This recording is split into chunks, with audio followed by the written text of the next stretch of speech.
Let's see, it looks like we are live. Hello, hello. Welcome to Tizo Guitar. If you're new here, this channel is all about helping you become the best guitar player you can. If that's something that you're into, please go ahead and leave me a like on this video and subscribe to the channel. That way you don't miss anything that comes out in the future. So I'm gonna get right into it. Today's lesson is gonna be about this 4-step method that I use every time I wanna learn a song on guitar, whether it's for the channel, whether it's to teach one of my private students. I always use this 4-step method because it has saved me a lot of time and headache and frustration. And especially if you are new to guitar, I'm sure that we all can relate to the frustrating times that come when we're trying to practice something and it's just not going well. So with this method, it's really gonna make it simple for you. I use this on every single song I learn, so you can always use this moving forward. And it really just boils down to 4 things. All right, so if we can just kind of keep it simple, break it down into 4 steps, I promise you it's gonna make learning guitar way easier for you. Okay, so the first step, is memorization. Okay, so this is the phase, and I talked about this in my previous stream, which I will link down below for you to watch after this. I talked about how when you are learning guitar, the first thing you want to do is make sure that you know all of the shapes or all the things that are required for you to play that particular song or piece that you're learning. So if you're trying to learn a solo, you want to make sure that you understand a few scales. You want to have those scales under your belt before you ever try to attempt learning that solo. And here's why, and I'll give you an example. So for instance, if you're trying to learn a solo that's really heavy on minor pentatonic licks, right? And maybe you've just scratched the surface. You just saw your first Marty Schwartz video on the pentatonic scale, and you're not really familiar with the shape itself, like you know where to put your fingers maybe, but when it comes to actually playing it, it's just not quite fluid yet. That would be your first kind of red flag to pump the brakes on that solo that you're trying to learn, because you want to make sure that that you're not using any of your brain power on trying to remember how does this go again, or how do I play this smoothly. Like, it has to be where you are already comfortable with the tools that you are using. And that works for any kind of thing, right? Like if you're trying to do a home improvement project and you don't know how to use a drill, you don't know how to use a hammer, you can't just go into it and start cutting things and start screwing things together because you don't know how to use those tools yet. So I invite you to take the same approach when it comes to learning guitar, especially if you are new. There is some time where you have to build up your hand strength, build up your finger independence so they're moving the way you want them to, build up your hand coordination so that your left hand and right hand are actually moving in sync. If you don't have any of those things done, then trying to learn a song is going to be very difficult for you, unfortunately. But the good thing is now you have a kind of a better idea of maybe why these things are taking longer than you want them to, is because you really haven't spent time with the tools first that it takes to play the songs and the solos that you're trying to learn. Okay, so in this first step, this memorization phase, you should be working on, if it's a song, you should be working on all of those chord shapes that are in the song individually. Sometimes if you're watching a YouTube video, you're not going to have access to the tabs right away, or it might be behind a paywall or something like that. So maybe look around and see if you can find tabs online that will show you each and every chord shape that you'll need for that particular song. And then it just becomes doing the work of getting familiar with each chord shape individually. So if I play a progression, let's see if I can get camera 2 to focus. There we are. Okay, so if I'm playing a progression that goes like this.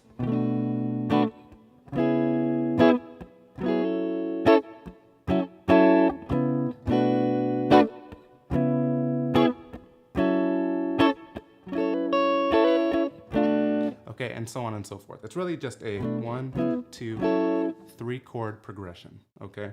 Nothing crazy there. But let's say that you are new to this and you don't understand how to play bar chords yet. Well, this progression is too advanced for you at this point in time. Not that it will always be the case, but at this point in time, if you don't know your bar chords, unfortunately, all 3 of those chords are bar chords. So before I would ever attempt this song, what I would do is first look up the individual chords involved in the song, which happen to be B minor 7, C sharp minor 7, and F sharp minor 7. So the first thing I would do is familiarize myself with those shapes. If you can't play bar chords, it is going to be probably a few weeks to a few months before you feel those bar chords being very smooth. But the best advice I could give you in that case is to stick to just one shape until you master it. Don't move on. It's going to be very tempting to move on ahead, but I would go ahead and kind of pump the brakes and just learn that specific shape. So if it's the minor 7, check this out. These first 2 chords are the exact same shape, just separated by 2 frets.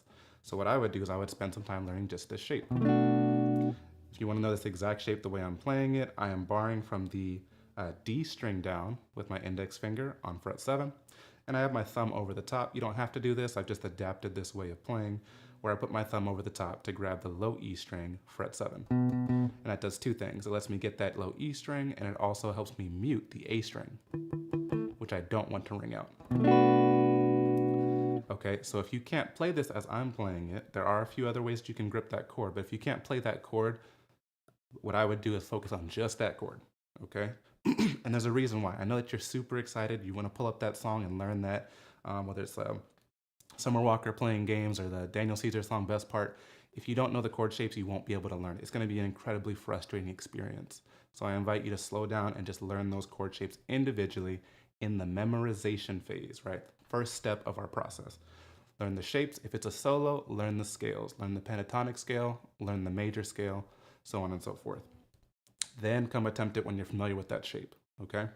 So the second step would be transitions, okay?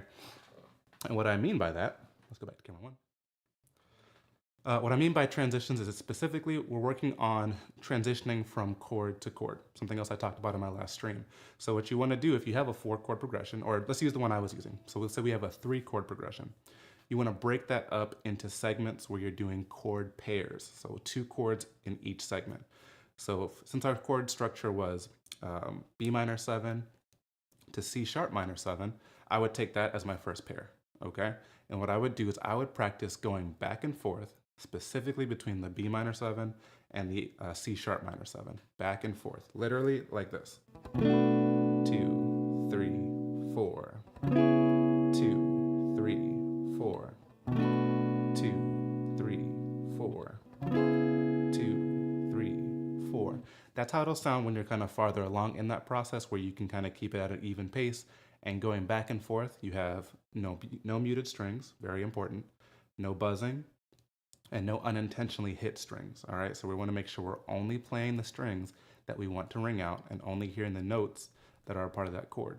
If everything sounds beautiful as you go back and forth between just that pair of chords, then move on to the next pair. So what I would do is then I would go from the F sharp minor 7 to the, from the C sharp minor 7 to the F sharp minor 7. That's my second pair.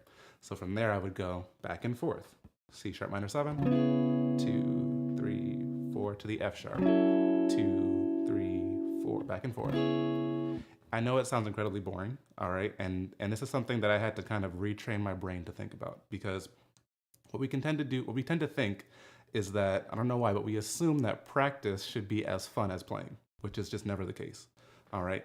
Don't set yourself up for disappointment by expecting that. Practice is very much like going to the gym and lifting those dumbbells up, 3 sets of 10, over and over, taking a break. By the end of it, you're exhausted.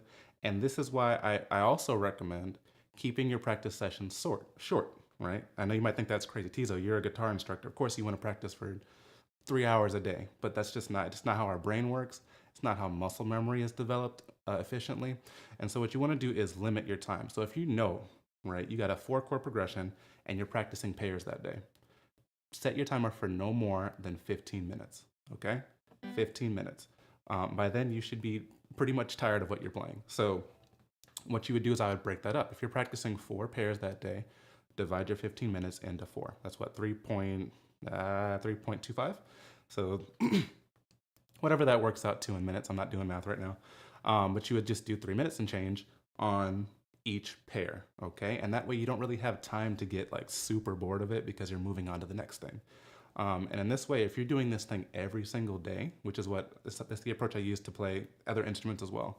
If you're doing it every single day, you're gonna find that like after a week, it's gonna feel way more natural, and after 2 weeks, it's gonna feel like a piece of cake, and then you can move on to the next step.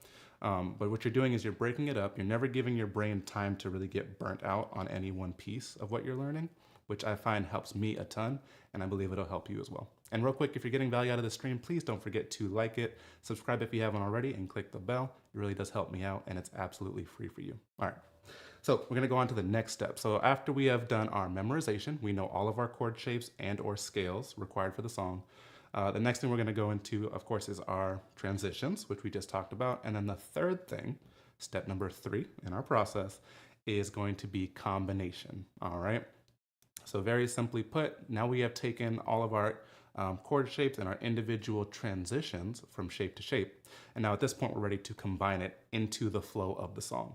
So if my progression, once again, is our B minor 7 to our C sharp minor 7, and then to our F sharp. Now that I know all of those individual transitions, and don't forget, there is actually a fourth transition there. So one that I actually left out. When you go back to start the progression over, what do you have to do?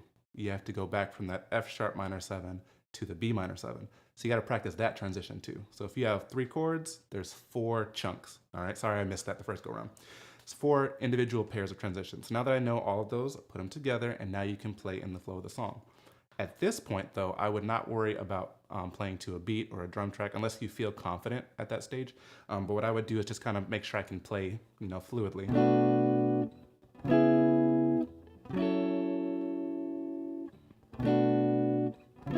And I would just work on just making sure I can play all those things fluidly, making sure you're like checking, listen very closely, make sure there's no muted strings, make sure there's no buzzing, all that stuff. Just kind of do that tidy up work there. If there's any issues, don't move on yet, okay?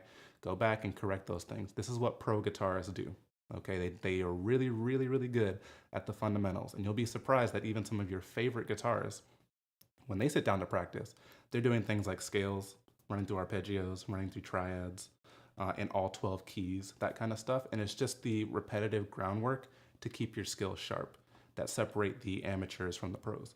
So definitely take that time, build up. Like I said, we learn the chords, we learn the transitions, we combine them together in the flow of the song, and then we are almost there. All right, so the last step, if you made it through those first 3, is to play with some time accountability. I always preach this to my students because you really want to be able to play in time and with the beat. And there's a lot of us who maybe we can play, yeah, we know the chords. Yeah, we know the progression. When you put a metronome, everything falls apart. And like I said, I've been guilty of this in the past too. I can play it fine when I'm playing at the speed I want to, but what if the speed of the actual song is a little bit slower or even much slower than we're playing it? Sometimes we have trouble slowing down and matching the tempo.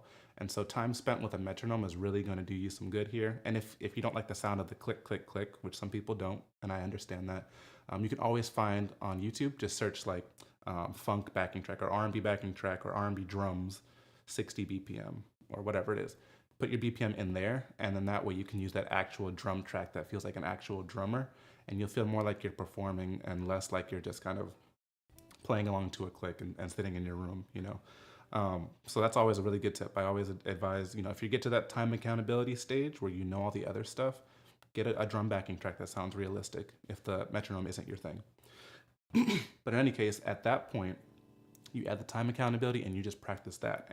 And this whole time, the amount of time you have to put in per day, still 15 minutes, 15 to 30. I wouldn't go beyond 30. Because if you're practicing the way you want to practice, the way you should be practicing, it's supposed to be, dead focused on just that thing. And I feel like after 30 minutes of focusing on anything that intently, we'd all be tired and burnt out. So you don't really need to practice for an hour a day. It's fine if you have the energy and excitement to do that. But the type of practice that gets you results is very focused. It's no phone in the room, or even if you have to shut the internet off, whatever, when you're working on it, and it's just like just really zeroing in on just what you're doing for the time. And if you put those 15 minutes a day in, you're going to see results a lot quicker than trying to just kind of rush through like a bull in a china shop and say, I'm going to learn the chords today, and I'm going to learn the transitions, and I'm going to learn all the embellishments and all that stuff we're excited to do. It's just going to be really, really hard. You're going to keep hitting wall after wall, and it's going to be discouraging, and I've experienced this, and many of my students have experienced this. And so I want to save you that heartache and that headache by just telling you to break it up and have a process that you use to approach these things, because it really does. Your time is valuable. It matters how you use it, especially if you're like me and you have other responsibilities outside of guitar, whether you have a family, a full-time job, whatever it is, and you pick that guitar up and you want to have a good time with it, make sure your practice is efficient, because you don't want to waste that time that you have to enjoy the best instrument on earth, as far as I'm concerned, and you don't want to make it a terrible time for you. Like I said, but set your expectations. You know, realistically, it's practice isn't always going to be fun, but what is really fun is when you sit down to play that song and it just flows.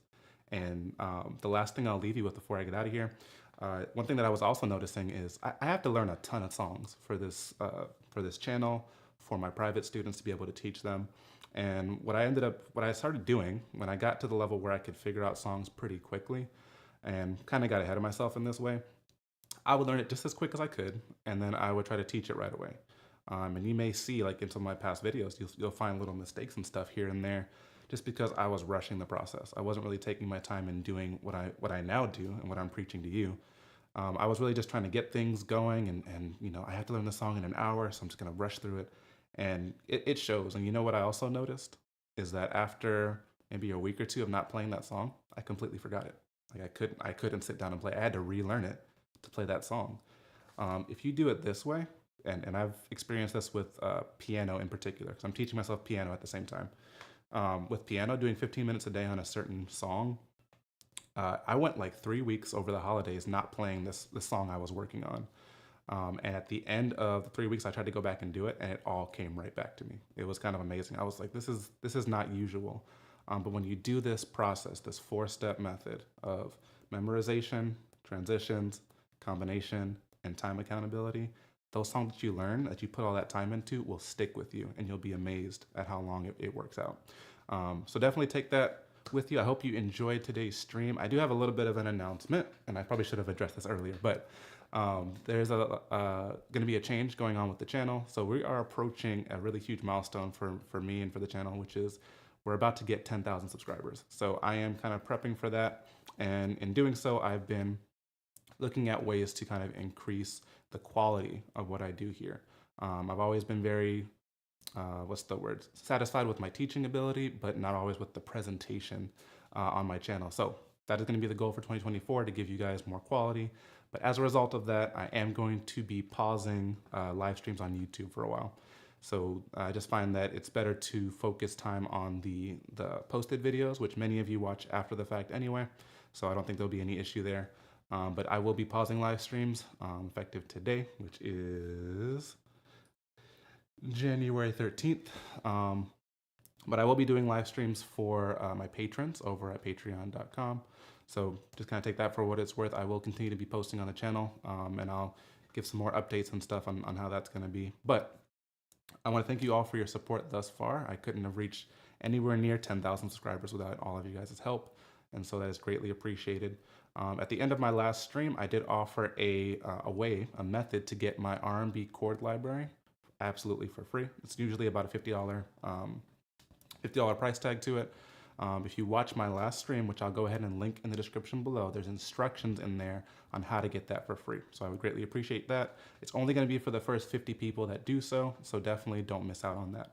But in any case, thank you so much for watching. Your time is greatly appreciated. I hope that all of you will put these 4 steps into practice in your own lives, and then come back and tell me about it if it works for you, or even if it doesn't, because some things don't work for everybody. But if you're doing this and you try it out for a few weeks or to a month, come back and tell me how it worked for you. I would be overjoyed to hear about that. All right, so I want you guys to enjoy the rest of your Saturday and the rest of your week. I want you to keep growing. I want you to keep practicing, and I want you to take care. All right, catch you later. Bye-bye.